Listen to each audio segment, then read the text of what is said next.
Si celui qui m'éduque, un directeur d'école ou un enseignant n'est pas un leader, c'est une catastrophe. Il ne sait pas ce qu'il fait. C'est un processus vraiment d'éducation. Tu vois, du latin educare, qui provient d'un mot latin aussi plus profond, qui est le mot educere, qui veut dire faire sortir. Faire sortir quoi? Faire sortir d'une personne ce qu'il y a de meilleur en elle. Ça, c'est de l'éducation. Le monde moderne, ce qu'il fait, c'est qu'il n'éduque pas, il donne de l'information. On vend de l'information aux personnes, que ce soit à l'université ou dans les écoles aujourd'hui.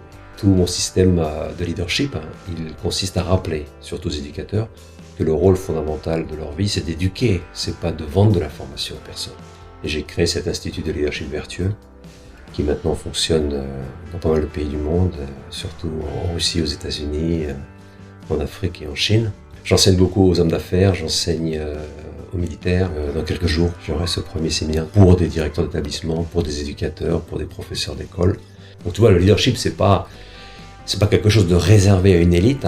Le leadership, c'est quelque chose, en fait, si tu te rends compte que le leadership consiste à faire grandir les gens, tu te rends compte qu'en fait, que toute personne est appelée au leadership.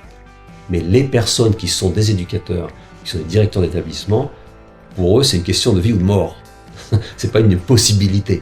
Et c'est vraiment, ils doivent être des leaders, puisqu'ils sont réellement appelés à faire grandir les gens. Le leader, c'est quelqu'un qui découvre la grandeur pour lui-même en faisant grandir les autres. Quelqu'un qui fait sortir de chaque personne ce qu'il y a de mieux en chaque personne. Et ça, c'est pas facile, et ça suppose beaucoup de vertus.